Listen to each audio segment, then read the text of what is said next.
Irish Illustrated Insider is sponsored by Visit Southbend.com. Is it time to check a Notre Dame home game off your bucket list? Has it been too long since you've soaked in the game day atmosphere in person?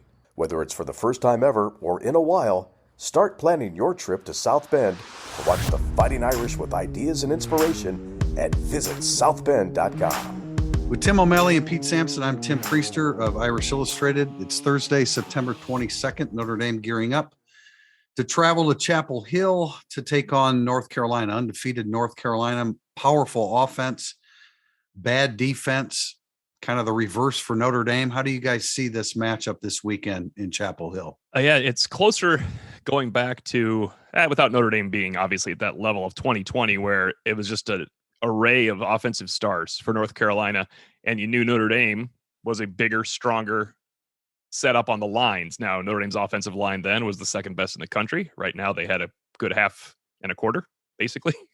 And Notre Dame's defensive line had its best game of the season. So it's similar. You know, Notre Dame's got to win up front on both sides because they do not have the skill position talent or quarterback, especially, to match North Carolina. It's not that much different, really, than 2020. No, it's Drake May, I think, is going to be very, very good and is good now.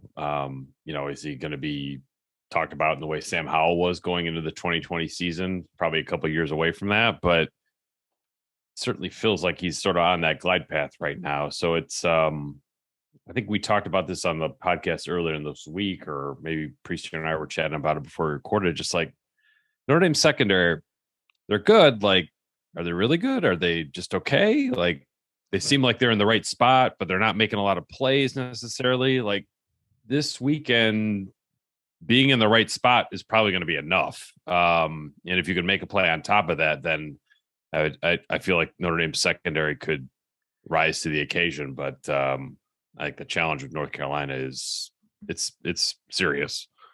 Yeah, it is. And I would imagine there are people out there that are saying that we're overplaying Drake May. I've been kind of gushing about him since Monday. And then I talked to Rocky Boyman, who did the North Carolina Georgia State game for ESPNU. And he was very impressed with him as well. And, you talk about, I think long term, he's a better prospect than Sam Howell because he's 6'5", and he's really agile and he's been very good. And I realize that the competition hasn't been great, but I would just remind people that those three teams that they played, Florida A&M and Appalachian State and Georgia State, were like a combined 27-12 last year. So they're good, group of five and or, FCS program. So, he said, it's just, you just watch the kid. There are times where it's just, it doesn't really matter what the competition is. Look at the kid. Look how he moves. Look what he does. He's accurate. Now he's going to have to face a pass rush that he hasn't before. He's probably also going to see some a bit more talent, regardless what we know exactly about Notre Dame's secondary. We know that there's some talent back there that's playing good football. So definitely a challenge. The line, what was it, Tim? It opened up at even, I think, and it's 1.5 in North Carolina's favor, and the over-under has gone down, which means, as we were talking about, and I put in Thursday thoughts, Notre Dame's defense should be able to slow North Carolina down from what they've been producing. And then Notre Dame's offense, even against a not very good North Carolina defense, is still going to be challenged offensively. Yeah, I think the issue is if Notre Dame's offensive line shows up as it did in the second half, they'll be able to score some points in North Carolina because Cal is more stout than North Carolina is defensively. Marshall played hard defensively. Ohio State's clearly better than they are defensively. You just can't have the starts. They have 3 points in the first quarter. It's because Lorenzo Styles caught a pass on a great read by Tyler Buckner, and then they didn't get any more yards. That's the points Notre Dame has scored in the first quarter this year. You cannot have that against North Carolina. Carolina, I've said this a couple times now, 77 points in the first half, 77 points in the second half. They're going to score on people. We do have to remember, as good as the Carolina skill position players have been for a long time, there is a difference, though, with Appalachian State because you can just do what Drake May wants to do against that level of athlete up front on the line. Notre Dame's defensive line is a far cry from the defensive lines he's faced. And I think their sound secondary is much better than the secondaries he's faced. You're going to go find, like, Tim, you pointed out the Marshall game. You're like, these corners could start for Notre Dame. Absolutely. They're the only ones, though, right? I mean, there was like 9 guys on Notre Dame's team that should have started for Marshall in those 2 corners. And I think that's what May will see is a bunch of good players. My question is, and we're going to get into this later, I guess, if you look back in the last 2 games, like, I think this secondary for Notre Dame is better and deeper. There's 5 corners and 5 safeties that play. They're sound. They're fine. They're not going to blow this game. Like, they were going to the North Carolina game in 2020. I was like, man, they might just get shredded, you know? And then Kyle Hamilton got hurt. I don't think they'll get shredded. I think they're going to give up yards and points. I think the defensive line is better than that line. That was what Ade was the best player on that line. I mean, they're underrated. Heinisch was good. MTA was good. This defensive line is probably better than that. Linebacker was ass-kicking Drew White, Butkus winner Owusu Koromoa, and the breakout day of Maris Liufau. So that's one drop off, I think, for Notre Dame, and it matters against North Carolina, the linebacker play. Yeah. Now you have to add Josh Downs to the equation because he hasn't played in the last 2 games. Right. So oh no, you do. He will be added in. He's coming off a knee injury. You know, is he 100%? I would imagine he's not, but that's just one more. He's still a problem. There's no doubt. And I mean, talk about when you look forward to matchups, him against Tariq Bracy it's a rematch. Let's go again. They keep going at each other. No, it's a lot of fun. And, you know, you mentioned the 2020 game and what we thought might happen offensively. And I know not everybody, but I know a lot of people now are in love with Phil Longo. But they scored 17 points and had 14 first downs and 298 yards total offense 2 years ago against Notre Dame. I mean, Notre Dame Longo. I love him. They straight up bullied them. They did. Yeah. Well, it wasn't like, didn't North Carolina score touchdowns on his first 2 drives? Yeah, on Bracy. 2 of their first 3. They got Tariq Bracy when they had to pull Bracy. Yeah, and they really shut him down. And like, I think O'Malley's like last year against North Carolina, Hamilton was injured. The first North Carolina game, he had ejected for targeting. Yeah. And at that point, we were like, oh man, the secondary is really going to fall apart here. And that we couldn't have been more wrong. They shut him down. They shut him down in perception there. So maybe this is a week for Al Golden to call up Clark Lee and be like, hey, what works with this? Because, you know, not that Demarcus Freeman did a poor job last year, but the job Lee did 2 years ago was one of his best performances as Notre Dame's DC. Yeah. Well, they had a better offense. That Carolina offense was better. They were loaded everywhere. Last year was no one wanted to tackle Sam Howell. And it was just getting really weird after a while. Like, what is going on out here? There's only so much more. Yeah, that's what it was. There was only so much Marcus Freeman can do when his guys can't bring the quarterback down. But yeah, 2020, they had 2,000-yard rushers. And that's what, I even brought up to Golden the other day. Like, I mean, I'm just amazed at North Carolina. I think I used the word, every offensive constituency is served at North Carolina. They feed the wide receivers. The tight ends have caught a ton of passes this year. They get the running backs involved in the passing game. I probably said all this on Monday, but you know, I really like what they do offensively. Defensively, I think it's more the same for North Carolina. You like a couple of linebackers, Cedric Gray, number 33, and Power Eccles, number 23. But, you know, Miles Murphy, when Miles Murphy is good at defensive tackle, he's really good. And then he kind of disappears. Ray Vohasek, their interior guy, he penetrates. He doesn't make a lot of individual plays. I guess he's setting up other people to make plays, but I don't see him make a ton of plays. And then this was the same way last year when they bring in their backup 2 interior defensive linemen, they're not good.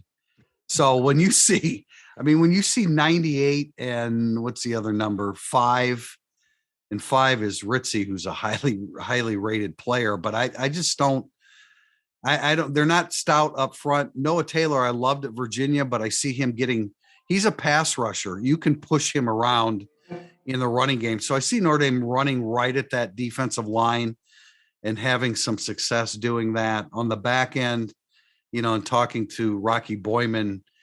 He's the one that said, you know, everybody loves the name Storm Duck, but he's a guy that they can pick on.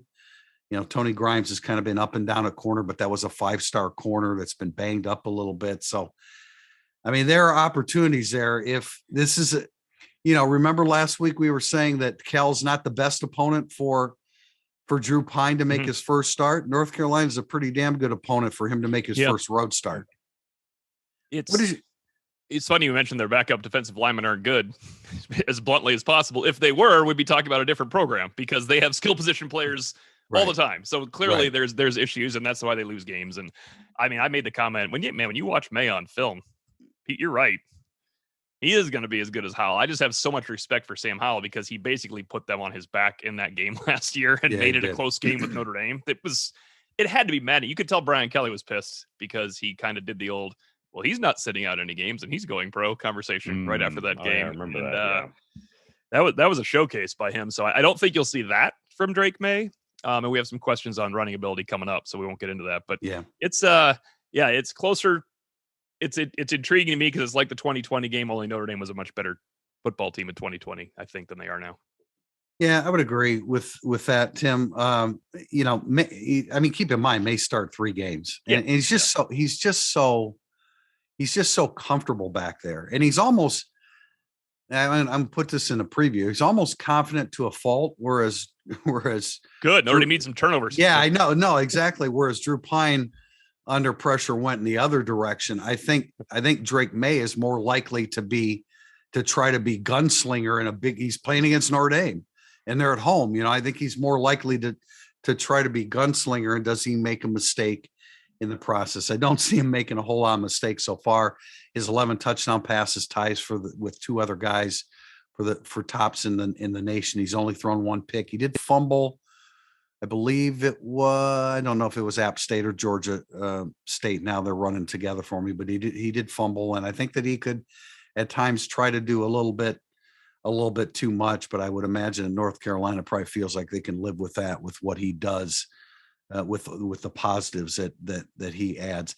I do want to, before we go to segment 2, I brought up Demarcus Freeman. I didn't want to make a big deal out of it. And actually the media that was around Tommy Rees on Monday didn't bring it up, but downstairs when he was they did. Yeah. I was doing video. Yeah. I mean, I was talking about, I wanted to talk to him about football. I wanted to talk to him about football. And I thought Rees handled what I saw from the video from downstairs at the indoor facility.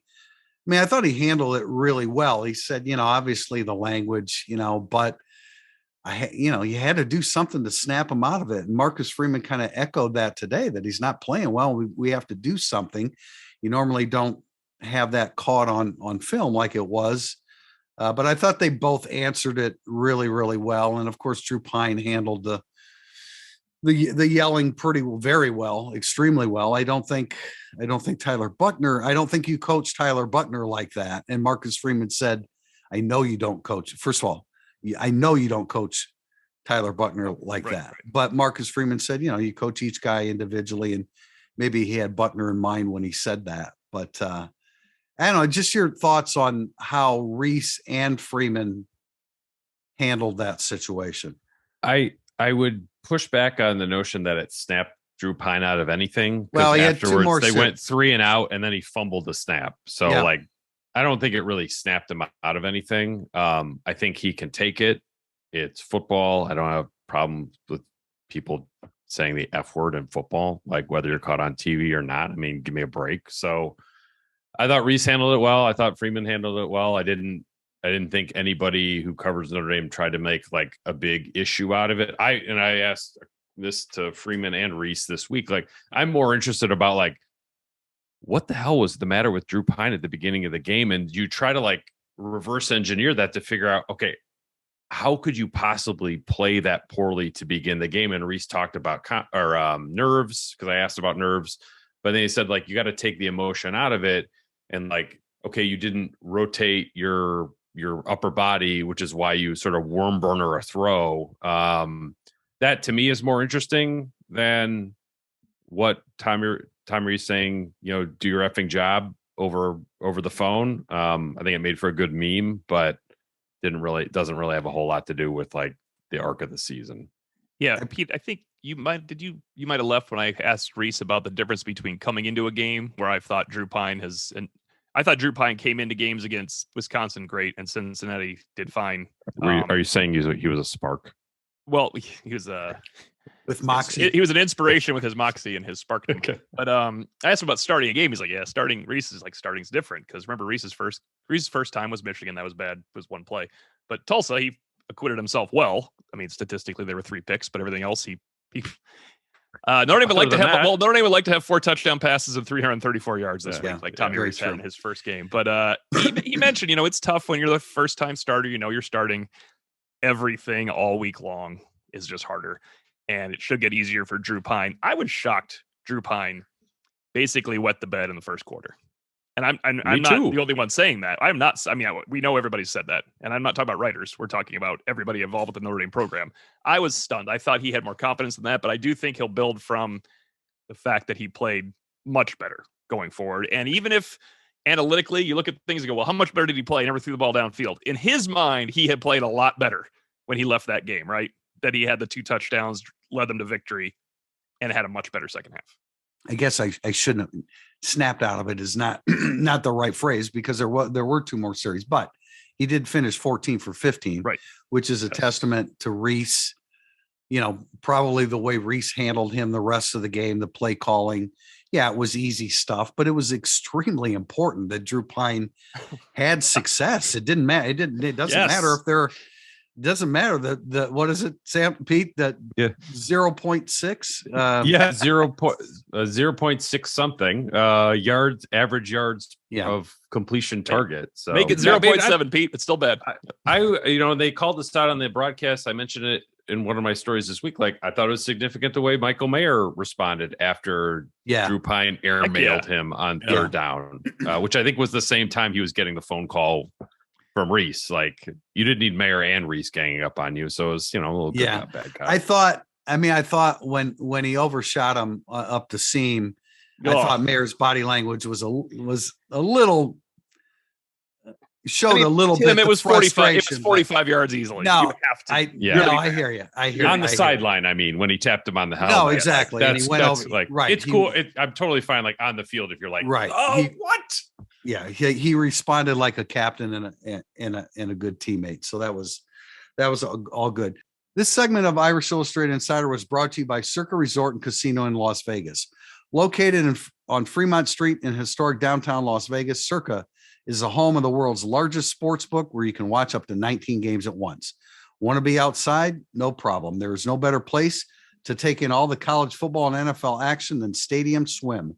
6 pools on 3 levels and a 40-foot tall high-def screen to watch all the action. Irish fans, when you come to town for the Notre Dame BYU game, Circa is the place for you. For reservations and more information, go to circalasvegas.com. Segment 2, Burning Up the Boards. Coming up. Burning Up the Boards is brought to you by Game Day Your Way. Notre Dame football fans, make your trip to South Bend easy this fall with the help of Game Day Your Way. Services include tailgates, transportation, tickets, and more, making Game Day your one-stop shop for Notre Dame football weekend.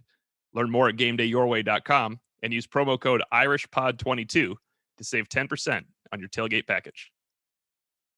Segment 2, Burning Up the Boards. First question from K. Bailey 4. Do you envision Notre Dame utilizing a spy to prevent Drake May from scrambling? Jack Plummer last week seemed to exploit the man coverage and was converting long down and distance with his legs. May is even more capable, so what does ND do to combat it? Is Maris Leofau the most likely guy to be a spy? Well, I mean, I understood why they didn't do that with Plummer because Plummer's not really a runner. They just, when you turn your back and to the line of scrimmage and man, so that's going to happen, and he's certainly athletic enough to do it. Drake May is an adept runner. Plummer is just run a straight line to get from point A to point B. May can weave his way through traffic. So you have to do something. Leofau is the most likely guy. Do you do it every time he drops back to pass? Probably not, because you have your hands full with a capable receiving core. But it's tricky, and it's a challenge for Al Golden, especially after what happened last week with Plummer. Going through the North Carolina box scores, I was curious about like just how. I mean, you can see the yardage, but I want to know like how effective he was against App State. He had 6 first down rushes, which is a huge number. Yeah, that's a big high Ian Book number against a bad defense. Yeah. Against Georgia State, he had 1, and it was his last one where he picked up 5 yards on a 3rd and 5. Like Notre Dame could totally live with that. So if Georgia State can do it, Notre Dame can do it.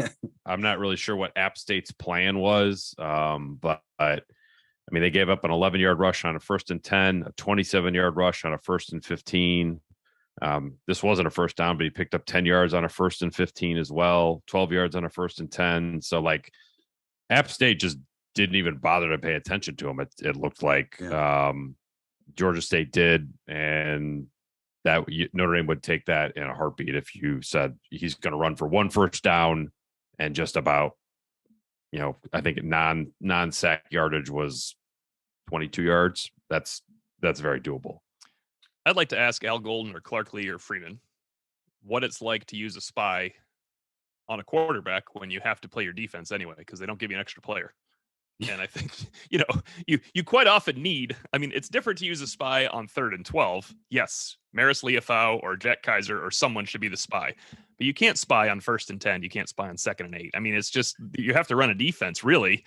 I don't know how to do it other than on 3rd down in a situation where you really got to account for that guy. I think you compromise your defense running a spy. So it's certainly got to be a different person, and it has to be at the right time, at very times. But Pete, you're right. 6 first downs rushing. I mean, Notre Dame will definitely lose to North Carolina if Drake May does that, because there's other things going on.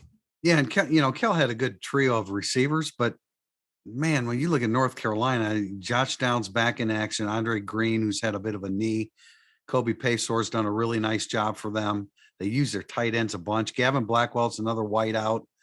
J.J. Jones made a great catch against. Mac Brown called Antoine Green an NFL receiver. He said Josh Downs is our best football player for sure, and Antoine Green's an NFL receiver. That's two guys you're adding to the equation. Yeah, he's been battling a knee, so we'll see how much he's available. ND 1, Cubs 1. What will happen first this season? Tobias Merriweather makes a reception. Prince Collie records a non-special teams tackle, or Steve Angeli attempts a pass. That's a pretty good question. It is a good question. I'll go with Merriweather, because I like people to like our podcast and they want to be positive once in a while. So I'll go Merriweather as well. It's like, I thought it was automatic that I'd go Merriweather, and I started thinking about it. I could talk myself into Collie, but I'm going to stick with Merriweather. Yeah, I mean that's probably true. The one that was talked up the most, Tim, you were there, I think. I don't know if you were when Al Golden was saying how close Prince Collie is to being in the heat of the action. And I mean, I'm not sure that North Carolina's offense is the best one for him to open against, but with Bauer banged up, I mean, clearly Bauer's banged up a little bit. Leofau still trying to adapt, I guess. I wonder if Leofau's just struggling with a new defensive coordinator and some different terminology and just some different concepts, more than anything. He kind of mentioned that. I don't know if he was trying to couch it a little bit. Someone asked what's the next level for Maris Leofau, which is the polite way of asking when's Maris Leofau going to start making plays. And Golden said along the lines of, he can't be looking to make a big play. He can't look to make a difference making play. He has to just do his job, and those big plays are going to come. So I think you read that right, Tim. I think he's just not consistently playing down to down. Right. He actually had more plays on tape. Now there's only like 3, but I had him for like a half a play when I watched the game live. And I think he made 3 or 4 plays where he kind of influenced something defensively. So he could build from that. And that wasn't the question we were answering though, but Merriweather is I guess our answer to this. I think so too. Yeah. ND Yinzer, the linebacker play, in a word, has been disappointing. Is there anything you can attribute that to? It's most disappointing to me because it's a veteran group, and I assumed this massive wealth of coaching at linebacker, Freeman, Golden, Laurinaitis, could make them better. I think you can, if you're looking for reasons, I think you could say, well, the D-line didn't stop the run in the second half against their first 2 opponents, which always makes it difficult on linebackers. Bo Bauer's been banged up. You do have a new defensive coordinator, and things are a little bit different when you're dealing with a new teacher of the position and the entire defense. Leofau, what we just mentioned, the things that we just mentioned about Leofau, I mean, those aren't excuses per se, but the linebacker play hasn't been that bad. No, it's really taken poorly by Notre Dame fans, though. I have noticed it's a consistent theme on Twitter and on the message board post game. I see stuff about the linebackers, so maybe it's their misses are more prominent because maybe they miss in space. You know, I get it's Well, hard I think- to see a miss from defensive linemen and Yeah, I mean, I think there's an expectation that every time in the open field, the linebacker should bring that skilled position athlete down, and that's that's difficult to do. You're at an athletic disadvantage in that situation. I'm not. Look, I was the one that said on Monday that I think they're making the plays that they should, but they don't do much beyond that. right. No, I agree with that. Yeah, I'm not really. I'm just saying they seem to be the scapegoats every time something goes wrong. There's, I mean, I don't think I thought they'd have a better year. I didn't think they're amazing. Just because you're 4 seniors means you can't go pro. We honestly. probably did But overrate it a little bit, though. yeah, I think we did overrate it because I figured their experience, and the best part of this question for me is the 3 guys. I mean, Freeman, Golden, and Laurinaitis with 4 seniors, including a 5th year. I did think they'd be better. I thought they'd make plays, but I thought they would be. I thought they'd know exactly when to attack, and they'd be getting sacks and pressures left and right because of the scheme and how smart they are. That's not the case. Now, Golden did say, we asked him, do you need more production from your linebackers? It was kind of couched in a Howard Cross question. He said he's not disappointed from any of the production. Right. I think he probably means he could use some more tackles on the other side of scrimmage, if not turnovers created. Pete, how do you think this linebacking core has played up to this point? I think a little disappointing. Not the reason Notre Dame was 1-2, obviously. It's like, I think we all probably talked ourselves into Maris Leafau having a 100 tackle season in the summer when mine was Maris Leafau, and we were just wrong. So many big plays a game. It wasn't even tackles. It was like sack, tackle for loss, deflected pass, pressure, 3rd down win. Like that's what I thought you get from Leafau. Yeah, I mean, I would have thought 90 tackles, 9.5 TFLs, 4 sack, just very, very disruptive. That has not happened. So I think that's probably disappointing considering we told people it was probably going to. Yeah, I get that. I don't know that I ever thought 90 tackles per se because of the rotation there. I mean, we thought the rest though, right? Yeah.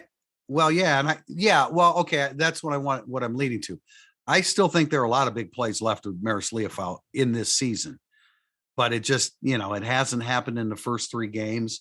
And I think, maybe him adjusting to everything. And Marcus Freeman continues to mention recovering from injury. And I,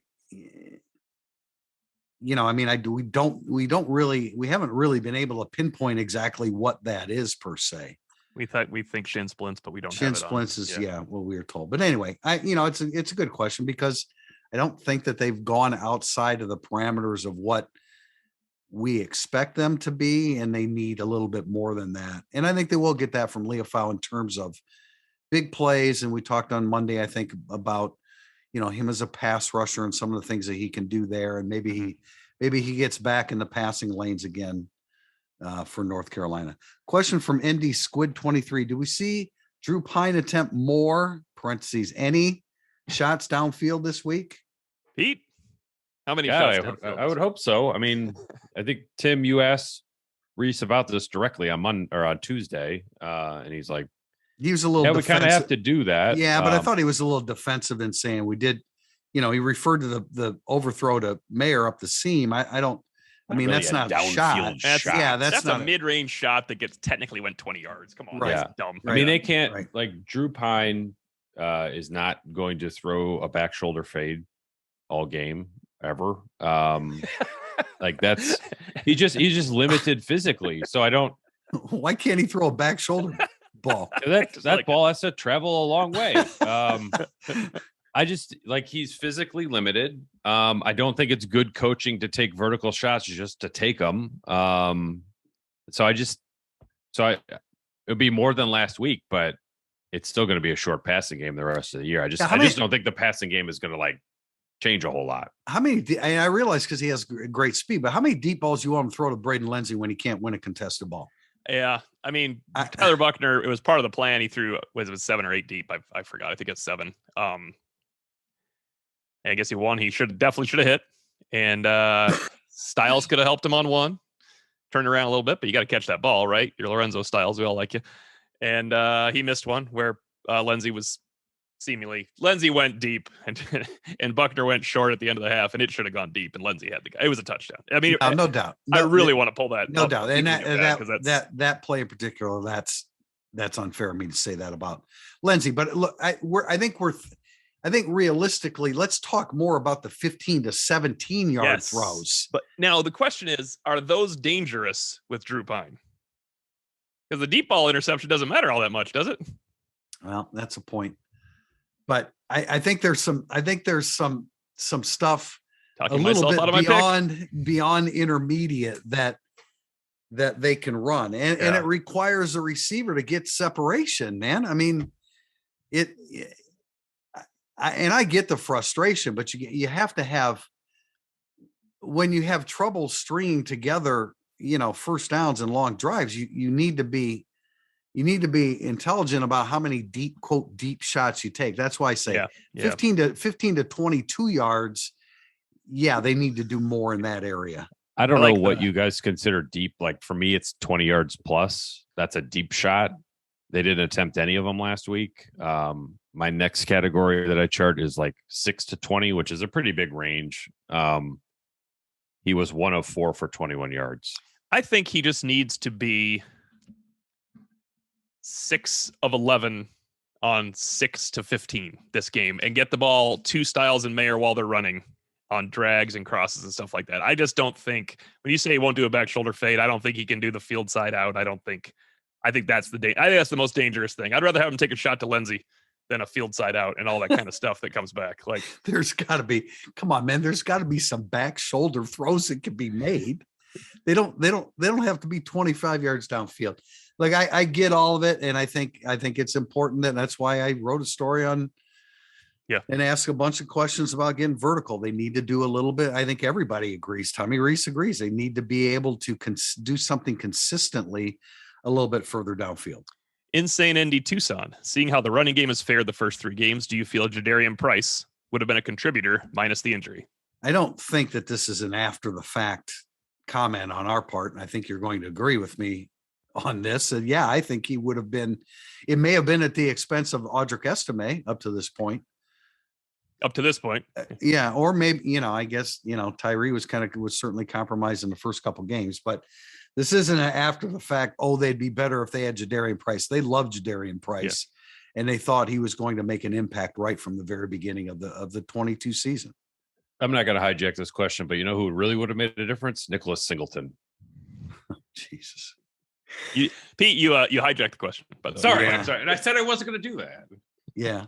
I don't think Jadarian Price would have made the impact that Nicholas Singleton has had, but no. He would have. I loved Singleton.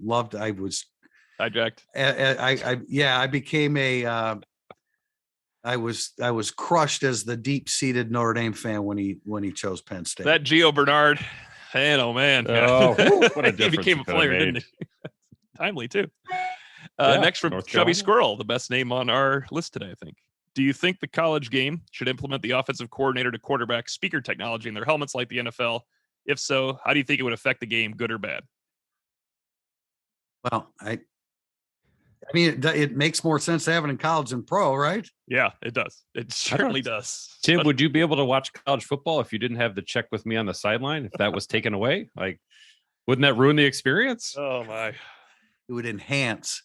Marcus Freeman likes to talk about enhancing. That would obviously teams would be running 110 plays a game. Yeah, it'd be hard to. How much time we could save? The tape would take. Rewatching the game would take even longer. I mean, I think it's a good idea. I don't know if there's a technological issue with so many teams having to do it. I don't know, but it seems to me it makes more sense to do it with younger, less experienced players than they do in the NFL. I just want the college game to adopt the NFL's punt rules, so the spread punt is gone and someone can return a punt, because those used to be fun. Yeah. Now it's a waste of my time. Nick, 2014. Does Maris Leofau show up in Phil Longo's nightmares? Well, it was brought up to Al Golden about we told what him a great job that Leofau did against slants, and he didn't seem to know about that. So he did not actually. I hope In lieu of him looking at 2020 film, Maris Leofau, I hope that somebody tells him that, hey, he's pretty good at that. You might want to utilize him in that. That's why Clark Lee, a conversation with Clark Lee is definitely in order. That's who shows up in Phil Longo's nightmares, Clark Lee. Yeah. It was not as menacing as Maris Leofau, but still. Yeah. But he somehow made DJ Brown and Houston Griffith in their first real action totally destroy North Carolina's offense. So yeah, I think that Clark Lee did a good job that day. Question from Irish Willie. How significant is the advantage that North Carolina will play Notre Dame coming off a bye week? Is it reasonable to expect their defense to play better than their first 3 games? Tim, you have to give credit to one of our associates in the according to our associate Douglas Farmer, who enjoys the legal wager or two in his lifetime. He would like to point out to you that in 2019 and in 2021, Power 5 versus Power 5, the bye team has a losing record. So it does not matter. Is it a significant advantage for the other team? No, it's not significant. It's nothing. It's a nothing burger. That's why Notre Dame went 7-1 against those teams that had byes in 2019. It's a big fat nothing. Yeah, I don't know that I would go so far as to say that in later in the season when teams are a little bit more beaten up. The stats are the stats. By the way, Douglas Farmer from NBC Sports and covers.com. But he tracks all those things. And I especially early in the season, I don't really see that as an advantage at all. If anything, maybe a negative because North Carolina was unhappy with how they played against Georgia State. And I guess you could say, the bye week came at a good time so they could fix some things. But I would imagine that Mac Brown would have preferred that they had been on the field. To create in a game situation to maybe against like Georgia Southern or Georgia Tech, they could have played one of those teams. They could have. They ran the gamut. But again, that was not a bad trio of Group of 5. App State. Would you want Notre Dame to play App State? Nope. I mean, who wants to play Appalachian State? Really? No, and I want to give credit to North Carolina for this as well. They went to App State to play. They went to Georgia State to play. A lot of Power 5 schools won't do that for one opponent, let alone back-to-back in games 2 and 3. So I thought that was impressive. In lieu of playing a Power 5 team, okay, let's challenge our group by going on the road against these teams. Well, obviously App State's pretty good. I mean, yeah, showed up the next week and beat Texas A&M. Yeah. Irish Willie. Oh, excuse me. That was Irish Willie. Martin Evenflow. Who is the position coach who's exceeded your expectations so far and who has fallen short? I'm going to rephrase this question. Which players have played better and which have not? Because everything is, we're saying that. Oh, yeah. That's true. You know what I'm saying? And I realize every position coach is responsible for making his players to play better. But sometimes groups get off to a slow start beyond the control of an assistant coach. But I will say this. Let's do every position group. Just quick hitter. That way we can not like offensive line fallen short. Secondary exceeded. Yeah. You guys have other ones specifically Sure. Mike Mickens corners have done particularly well. Defensive line. Lower than my expectations. Lower than expectations because of the second halves of the first 2 games. Linebackers, we already addressed that. How about running backs? Wow, that's tough. Lower, but not by a lot. I don't put that on Dylan McCullough, the running backs right now. The lack of usage of Chris Tyree was ridiculous for 2 games. That's just stupid. Yeah, the usage of Logan Diggs for 2 games was also not good. Just didn't make any sense. So yeah, that'd be slightly lower. Quarterbacks lower. I want to give credit to Pete Sampson on wide receivers, exactly where he said they would be. Yes, man. I bet you took more heat for saying that back in the summer, and I don't even know any heat. I just guarantee you did. People were so mad when you said that they were going to be striving to become decent. Was that the exact comment? They'll be far away. Yeah, they were like not middling. They were like they had to make a big improvement to be a middling group. They're not quite there. I can remember the reaction to rating the first rate of rating the receivers in 2020. What did I have them 11th, 10th or 11th out of 13? And I was destroyed for that. And it's been a problem at receiver for 2 seasons. Tight ends, I would say you got like Bauman has made 2 big plays. Mayer is just tied to the quarterback so much, but I guess that's a little lower. I thought Mayer could probably be the player of the game at Ohio State.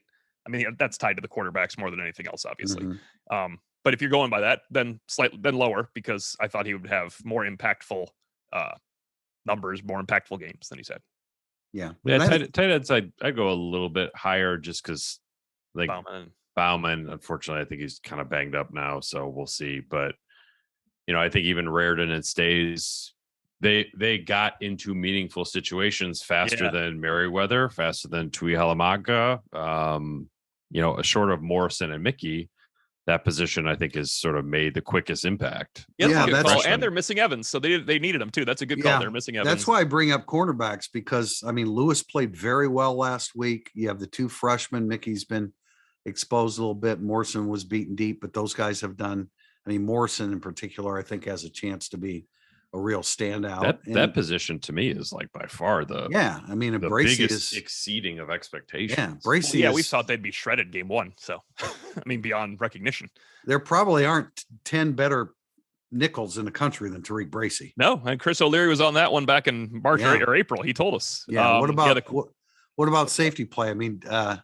Lower DJ. Yeah, but DJ Brown was really, really good last week. He's higher. Brandon Joseph would be lower just because he was a first-team All-American from some play. I don't think we had him as first-team All-American, but we had him as a very good player. Henderson played well, but Henderson was impactful last week. Henderson had a good game last week, but man. Yeah, no. Getting out of my doghouse. All right. His worst play of his career came against Marshall, and Notre Dame lost to Marshall. Just say those words again. He's got a lot to do. Okay, fair enough. I thought Brandon Joseph was going to be like a dude, and he's just been a good player. Yeah, I thought he'd be like his first hit against Ohio State, where he knocked out. It's like, oh man, this guy's going to be really, really good. Question from Gigantic One. Normally, I try to stay away from unquantifiable things like intangibles, mostly because it's impossible to know people you don't know, and it just spirals off into boomer speak. I'm not sure what that is. What's boomer speak? Anyway, that being said, with so many key penalties being being of the focus variety, especially by upperclassmen, where is the on-field leadership? Is this just not one of those classes? I would shy away from unquantifiable intangibles at this point. The class, I think they have very good leadership. Focus penalties. Are they focus penalties? I think maybe young fans, middle-aged fans, and old fans alike think they're focus penalties, when in reality we find out that Drew Pine was at fault for Braden Lenzy when Tim Priester and I were furious at Braden Lenzy for jumping off sides on 3rd and 1, and he had nothing to do with it. Blake Fisher fell backwards a little bit. People love Blake Fisher. He's a good player. I don't know if they're focus penalties. There's a lot that goes on in a football game, which is why I like to bring up the Jim Mora post game. You think you know, but you don't know, and you never will. Well, Notre Dame has very good leadership, and that leadership will be tested when they lose again, because I think one of the next couple games is going to be really hard. Pete, go ahead. The JD Bertrand targeting, Brandon Joseph unable to defend a Hail Mary. Those are things that should just never happen. Like that's not something where though, is it? We don't need to like dig deeper on those to be like, they're different things. Like, that's not making plays though. Yeah. I like Notre Dame. Notre Dame had 5 penalties against Ohio State, 4 against Marshall. They had 8 against Cal. So, if you want to apply this to last week's game, but Notre Dame's 39th and tied for 39th in the country in penalties. So, I don't think we can suddenly say that Notre Dame doesn't have leadership in the senior class. No, and I think that the quarterback operation being as like messed up as it is, the fact that they're still have a good ranking in penalties is surprising, because like they should be top 20, maybe almost top 10 if you take out all these false starts that have a lot to do with the new quarterback. When you have this quarterback situation, it's just going to be hard all around. And they don't have Golden Tate and Michael Floyd playing wide receiver right now. Lorenzo Styles might become TJ Jones, as we have said on this podcast, but he's not right now, right? He's not senior year TJ Jones. He's sophomore year TJ Jones, who nobody thought was going to be a team MVP. Yeah, didn't have a very good game last week. He's a fine player, but I mean, sophomore year TJ Jones is pretty good too. That they need more. It's not fair to Lorenzo Styles that they need everything from him. I don't know what TJ Jones's numbers were off the top of my head sophomore year, but that was the South Florida year, so you can think of one mistake pretty quickly with Brian Kelly's face turning into an eggplant. Yeah. As far as his actual numbers, I don't know, but I mean, I get it, but I'm not going to take the leap that the senior class doesn't have leadership because they had a high penalty game against Cal, and as you mentioned, there were some other reasons. I mean, you've got a new cadence with the quarterback too.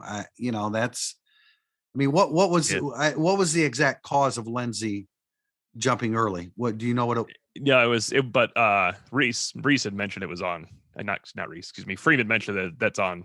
On Drew Pine. It's not our senior going in motion. Yeah, right. But he didn't specify, did he? He didn't. No. Yeah. But anytime you have a new voice at quarterback, there can be adjustment. There can be an adjustment there as well. Last question is from W. Oosterhoff.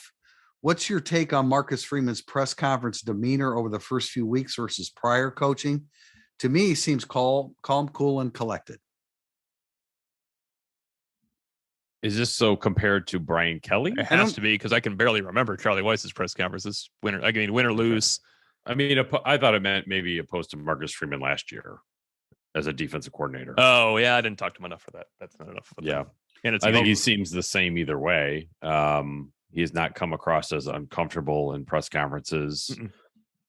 He's a pretty smooth communicator. So, yeah, just whether he actually is calm, cool, and collected once he walks out of that room or hits leave on the Zoom call, I don't know. Because I think that he referenced it a little bit with the question about Reese and getting on Pine. Like, he gets on them pretty hard. So he's not always calm, cool, and collected. Yeah, that's why, I keep hearing players coach, and I think one of the players interviewed the other day referred to him that way. And I think that that's true to a large extent, but I think not behind closed doors, man. I don't think. I think he coaches BK, them harder. They know Marcus, right? Is that fair? They know Marcus more than they know BK, so he seems like a player's coach to them. I mean, Brian Kelly was not among the people. No, he wasn't. But different seasons he had to say, I did not spend enough time with my team last year, so I'm changing that this year. And conveniently, they were somehow like number 5 in the country every time he said that. So, I mean, it's, I find it, I don't know. I just think that if you compare Marcus Freeman to Brian Kelly, he is a player's coach. But maybe he's not a player's coach in the sense of the word where he's their buddy.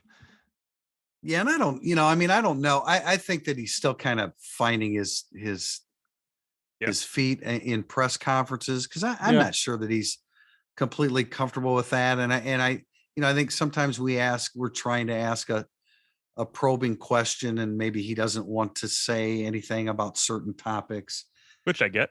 I don't know. I think his demeanor on the sideline is of much greater importance.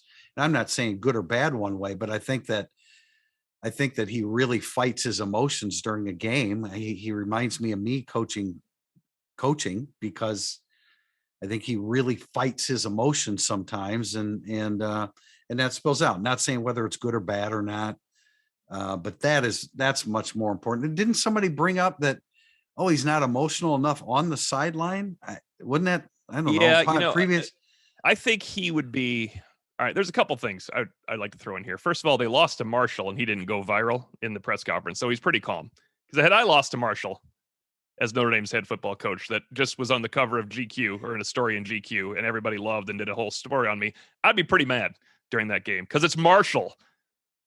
We have to remember it. Marshall lost to Bowling Green right after it, okay? They're not going to go out and run the table. They lost to Marshall. So he did a good job there. He had to be so exasperated watching that game against Cal that I can't believe I am 0-3 and they're not giving me the ball after Clarence Lewis picks it off because my captain targeted someone when he didn't have to touch the guy. Like, everything going on. He had a fumble recovery touchdown to seal it, to go celebrate with his team. Nope.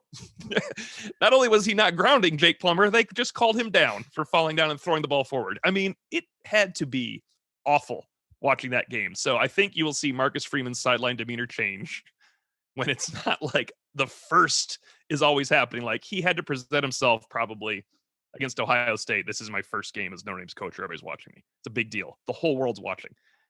And then you can't get a win no matter what happens, it seemed like, against California. I just think he's had a very public go of it, and maybe he'll settle down a little bit. No, I don't think he needs to be more. He needs to get control of his emotions on the sideline. The inner turmoil. You can see it happening. I'm telling you that maybe that's the only thing that Demarcus Freeman and I have in common is the inner turmoil on game day can be pretty extreme. And I think that you can see that with him. But he needs to, he's just finding his legs here, man. I mean, he needs the experience of it. And it is. It's just incredible. Well, yeah, ask Tom and Reese about coaching in Notre Dame being public. I mean, after last weekend, right. But he's fine. They're supposed to be 2-1 and number 5, Tim, right? 2-1 and number 5 is a different world than 1-2 and not ranked. They're one play away, Tim. One play away from being 2-1 and in the top 5, or 0-3, or 0-3. Yeah. Well, that would be 2 plays then. Yeah, that'd be 2 plays. I guess. Yeah. No, I get it. No, it'd be 1. I get it. Okay. All right, we're gonna wrap up with predictions. I'm not ready to make one, even if I normally gave one on Thursday anyway. Yeah, no, I'm not either. I'm eagerly awaiting your predictions. So I'm the only prediction. No, I'll predict 2, Pete. Okay. Part of the I went back and forth. When the game's close, I have to. Okay, I went back and forth on this one, and ultimately, I just had to go with who has the better quarterback. It's North Carolina, and so I'm not going to overthink it. I'm going to go with Drake May over Drew Pine. 28-24. Also North Carolina at home. I think this is one of these like, this is going to might be a tough season when you look at how many games will Notre Dame have the quarterback advantage in. Yikes. I mean, how many games are you going to pick Notre Dame then? Because there's not many. 2? Yeah, just like you got to find another reason to go with Notre Dame. And right now, I think Notre Dame is still finding itself. Maybe they will on Saturday. I don't know. Maybe what happened in the second half against Cal with both the pass rush and the offensive line sort of like locks into place. But I need to see more than one half of that to go with it. I think it's a bigger reach to say those 2 things are going to lock into place for Notre Dame than it is to say Drake Mace, top 10 quarterback in the country in terms of completion percentage. He's probably going to play well. CJ Stroud is also a top 10 quarterback in the country in completion percentage, as is Henry Colombi from Marshall, who is ridiculously number 2 in the country. So Drake May is much more like Stroud and Colombi than he is Jack Plummer. So I'm going to go with Drake May is enough to get North Carolina over the line. This is where you say not so fast, my friend. No, I kind of talked myself into Notre Dame on this podcast when I was mentioning the lines and their advantage they have over teams like North Carolina. The third time I watched Notre Dame Cal game, I thought there is no freaking way they're beating North Carolina or anybody else with a pulse. But I think we're just watching them too closely sometimes. Sometimes we just get that view. We only cover one team and we know all their faults. I think the red zone defense has to be fantastic, but I think it will be. I mean, North Carolina is going to get yards. I think the Notre Dame's red zone defense is experienced and good, and they'll be good. Notre Dame has to create a turnover, and that's not. I'm not saying go 3-0 on turnovers. Just create a turnover. Create a turnover. Get your offense a short field. It would help a lot if Notre Dame can get a layup touchdown, which has to be a catch and run because they're not throwing over the top of anyone in flag football dorms or the ACC. And they got to score where they're in the red zone, and that's what we don't know about yet because they've been great they've been very good in the red zone. The Ohio State, they didn't score. They were good against Marshall and Carolina and California. I think they can be good against Carolina there. I am not rolling through the schedule, picking Notre Dame all the time. I just feel like it was too easy for me to pick North Carolina. And I think the Notre Dame lines will outplay Carolina's. So I am in the 27-26 weird game range that Notre Dame pulls it out. I was coming to the podcast doing 30-27 Carolina. So I thought it would be close. Because I don't want to overrate Carolina either. Well, yeah, because that's the like thing. you say they need a layup. So Yeah. translation, they need a defensive bust by North Carolina. Yeah, and it could be a defensive bust on a pass to Styles where he makes one move and no one else is there. There's supposed to be someone there. Right. My point being, yeah, that could very, very likely happen. And Pete, I think maybe it's a generational thing here, because the first thing I say is who has the best defense, not who has the best quarterback. And I completely understand why you do, because I mean it's an aerial game today, especially with North Carolina. I also don't think I get it. I don't think Pete would say that if it was May versus Buckner and Pete said May's a better quarterback than Buckner. It's like May by knockout. It's just so distinct. Drew Pine's first half still counts. Well, I'll you know what? I'll let you know whether I agree with that during the first half Saturday afternoon. You can send me a text. I will. Yes. But Notre Dame has the best defense on the field by far. Notre Dame has the best lines potentially by far. Well, it comes down to that offensive line being being pretty good again. They can't play subpar. They'll lose going away. Actually. No, they cannot. And I'm uncertain. Rocky Boyman and I were talking about this yesterday. Uncertain as to just how good or bad North Carolina's offensive line is. They got Corey Gaynor from Miami at center, who's a 28-game starter from Miami, who I think has stabilized things there. You got a familiar name at left tackle. I know it's last year. They gave up 49 sacks, man. I mean, how in the world do you give up 49 sacks? Notre Dame gave up 45.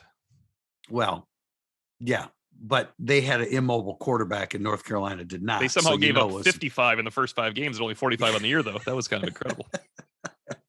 So, my prediction will be Friday. I don't know what I'm going to do. I'm going to break the tie, I guess, amongst us three. If not, it's the craziest prediction of the season. Yeah. Well, that's true. Yeah, that's true. That's true. The next time you hear from us, Tim O'Malley will be in Chapel Hill, North Carolina. I will be reporting from home this weekend. And I hope they tie now that you bring it up. When you say you're going to break the tie, I hope Notre Dame in North Carolina. Okay, well then that's just how old school you are. Pretty sure you're predicting a tie. That would be awesome. So even if it goes into overtime. So I'm correct if I say so. I can say overtime. It's going to go in overtime. I still have to pick a team though at that point. Anyway, that's it for today's Irish Illustrated Insider. We'll talk pregame from Chapel Hill on Saturday. Thanks for joining us.